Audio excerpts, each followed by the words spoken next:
देवा देता है तो छप्पर फाड़ के देता है। देवा देता है तो छप्पर फाड़ के देता है।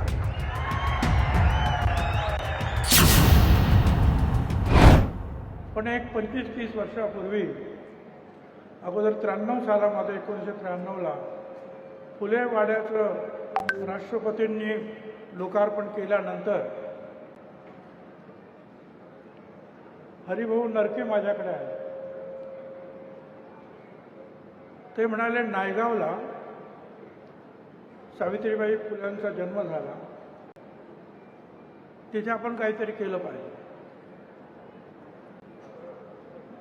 मी त्यांना सांगितलं, जाऊन तर बघा कुठे काय आहे.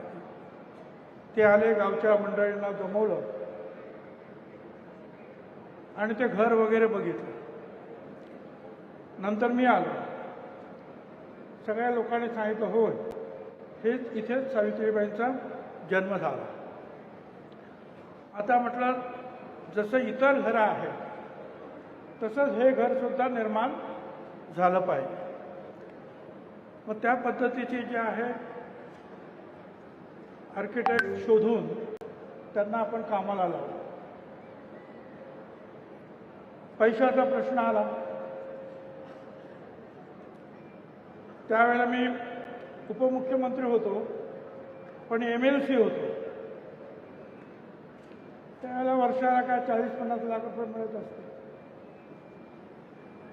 त्यातही काही खर्च झाले होते. परत त्याचा नियम खूप होते, एवढे इथे खर्च करा, एवढे इथे खर्च करा, एवढे इथे. आता हे कसं करावं.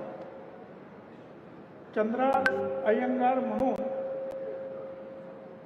फायनान्स सेक्रेटरी होत्या, चंद्रा अय्यंगार. त्या म्हणाले, भुजबळ साहेब हे आपण करायचं, तुम्हाला मी सगळे परवानगी मिळून देऊ. आणि मग कामाला सुरुवात झाली आणि त्यांचं घर जे आहे उभं राहिलं. पवारसाहेब आणि त्यावेळच्या मुख्यमंत्री शिंदे आपले सुशील कुमार यांनी उद्घाटन केलं.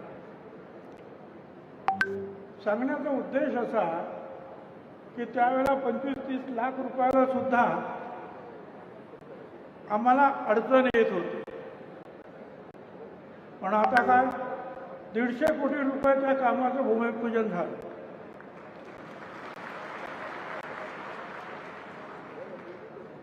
देवा देता है तो छप्पर फाड़ के देता है.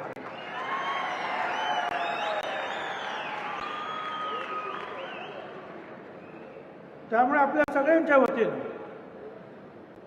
महात्मा ज्योतिराव फुले, सावित्रीबाई फुले, बाबासाहेब आंबेडकर या सगळ्यांच्या, शाहू महाराजांचे जे अनुयायी आहेत, फॉलोअर्स आहेत, त्या सगळ्यांच्या वतीनं मी मुख्यमंत्र्यांचं आणि मंत्र्यांचं मनपूर्वक त्यांचे मी आभार मानतो. मी अधिक बोलणार नाही, पण त्याच वेळेला मी विनंती करणार आहे साहेबांना, पुण्याच्या फुलेवाड्याचं काम जे आहे ते जरा रेंगाळलेलं आहे. त्याला जरा जास्तीत जरा स्पीड द्यायला पाहिजे.